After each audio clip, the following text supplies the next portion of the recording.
Kaibigan, nakakita na naman tayo ng panibagong coin ngayong araw mga kaibigan, no? Pang-12 araw ng ating koleksyon.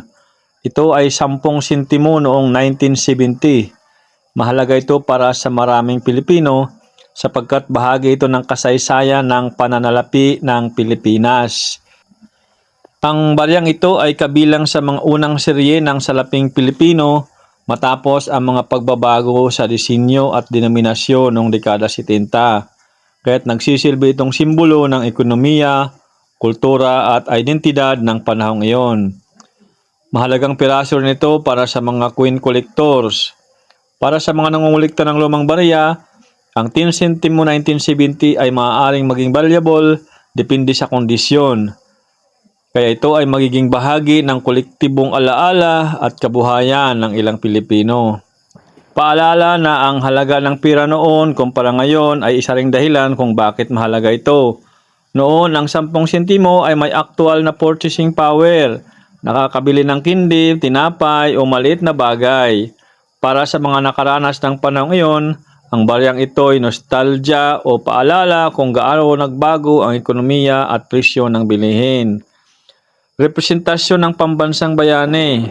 Ang baryang ito ay nagtatampok ng larawan ni Francisco Baltasar o Francisco Balagtas na mahalagang simbolo ng panitikang Pilipino. Kaya't may kultura at edukasyon sa halagang ito.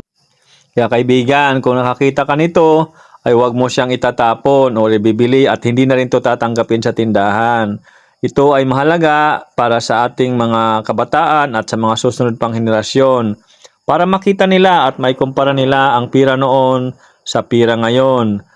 Sa panahon ngayon, ang ganitong kalaki ng halaga ng pira ay hindi na pinapansin ng mga kabataan dahil wala lang talagang halaga at hindi na makakabili.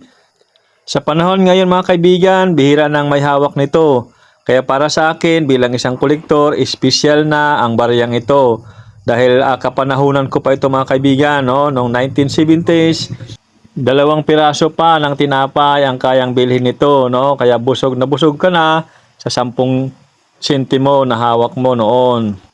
Kaya kaibigan, kung bago ka lang sa aking channel, huwag mo rin kalimutang mag-like, mag-share, at i-subscribe ang ating channel para patuloy tayong makapag-upload at makapaghanap ng mga iba't ibang uri ng mga coins na hindi natin nakita.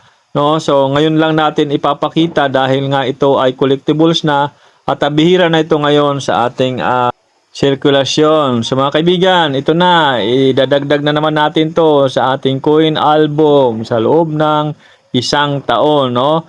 Itong album na ito ay para lang sa Philippine coin. Pag nakakita tayo ng international coin mga kaibigan, ihiwalay natin.